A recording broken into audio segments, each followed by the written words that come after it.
When I was younger, the system that I lived in was focused on medicating the problem like a disease.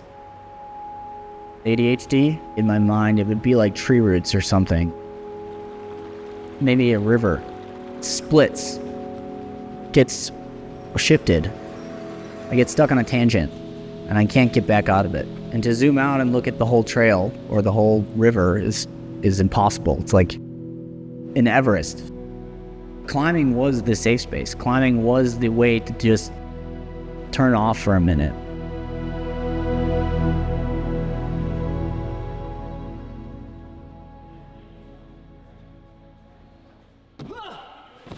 My name is Nic Oklobzija, and I'm a professional route setter.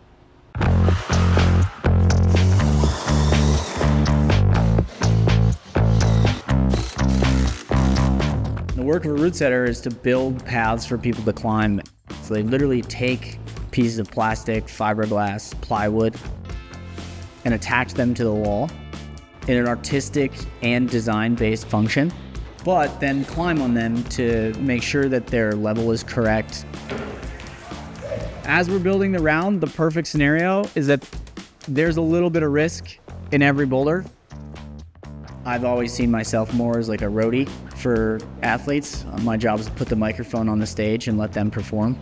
Push, push, push, push, push. I want to create the lifestyle of climbing for people and give them an option that they may not know exists. The positives and negatives they feel about themselves, their performance, the problem solving they do is all based on our work. It's our job to put the holds on the wall and make them think about it.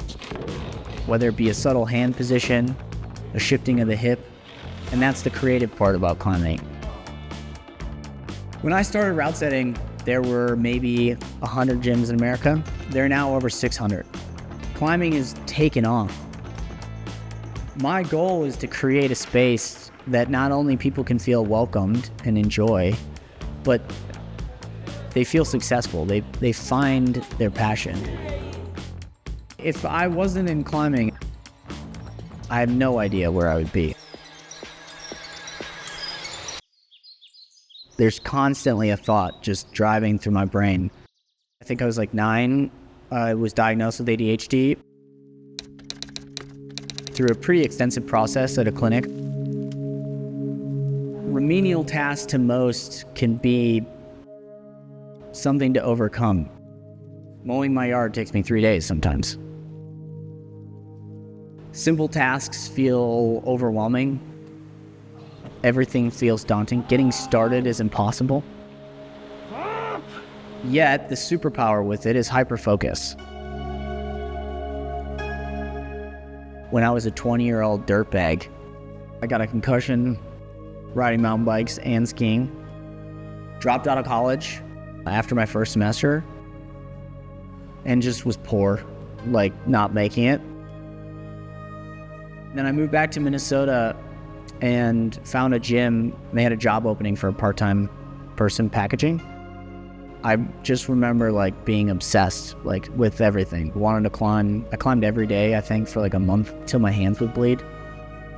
The way my mind would work while I was climbing just shut off to all of these external tangents and thoughts that I would have. I can disappear from the thoughts that I'm having. I can disappear from the person that I perceive myself to be. Climbing shuts all that off. It always has.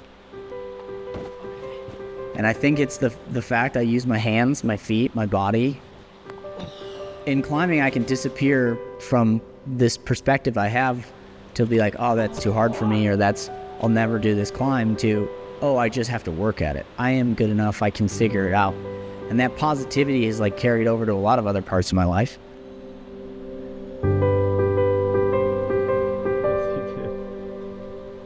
I learned strategies, and I think now my daughter, for instance, has been also diagnosed with ADHD, and we're attempting to teach her the same strategies. And it's challenging. It's a lot of work. It's a lot of mental effort to do simple things. But I also don't want to continue to talk about it, especially in an interview like this where it's bad. It's like one of my favorite things about myself. I own with a partner, 2 different companies. I am a director for the 4th largest climbing gym chain in America.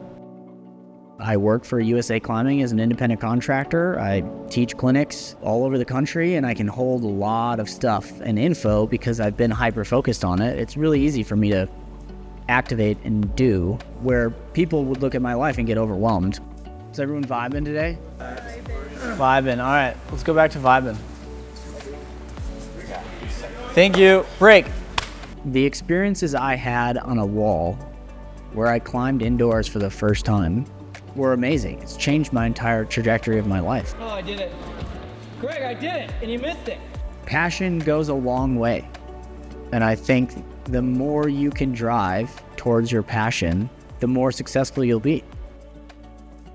I build because I have to.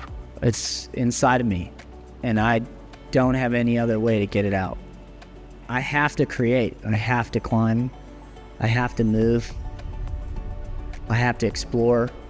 I have to be playful. And all these things happen through climbing, and I have to do it.